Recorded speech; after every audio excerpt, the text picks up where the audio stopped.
अचानक से इतनी तेज हवा कैसे चलने लगी?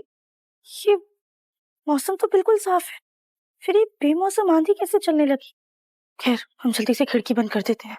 मैं भी हार मानने वालों में से नहीं हूँ राधा, तो मैं सबक तो सिखा के ही रहूंगी। आटा तो तैयार हो गया है और एकता भाभी ने कचौरी का मसाला भी बना दिया है।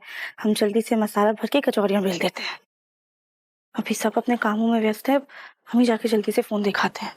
ये बहन जी फोन पे हलो हलो करती रहेगी और मैं यहाँ अपना काम कर लूंगी। अब ये मिट्टी वाली कचौड़ी जब खाएंगे सब, तब होगा असली तांडव शुरू।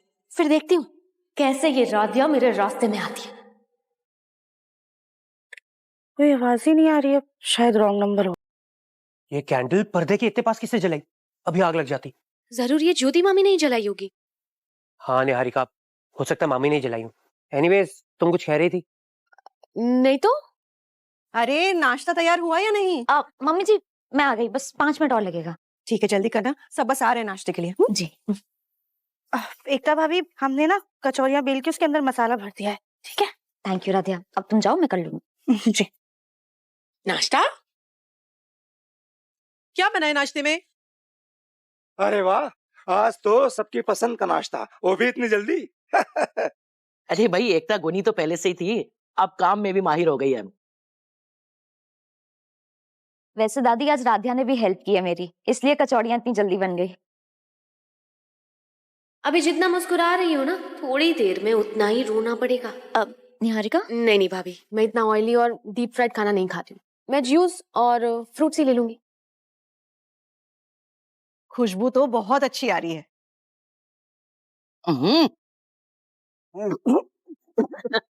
एकता, अरे ये मूंग दाल की कचौरी है मिट्टी की।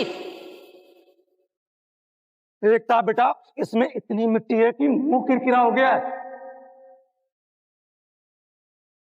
मिट्टी? लेकिन मिट्टी कहाँ से आई?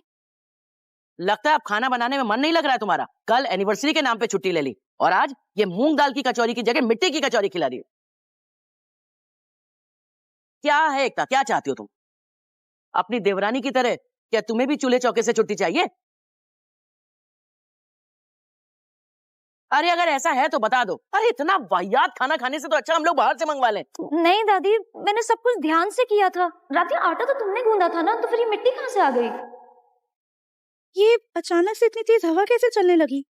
भाभी, वो बीच में तेज हवा के साथ मिट्टी आई थी, लेकिन हमने समय रहते सब कुछ ढक दिया था और अच्छे से खिड़कियां भी बंद कर दी थी।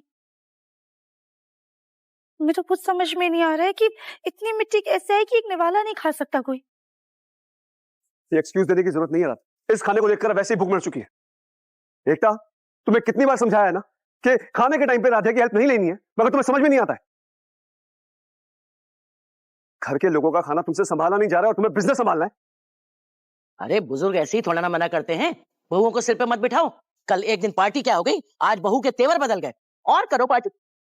तुमने जो बहू को शह दी हुई है ना, उसकी वजह पूरा परिवार भुगत रहा है। था, ये सब ले जाओ, हम दूसरा नाश्ता बनाते हैं। वाह, बजाय बहू को डांटने के उसे आराम से बैठने के लिए कह रही हो।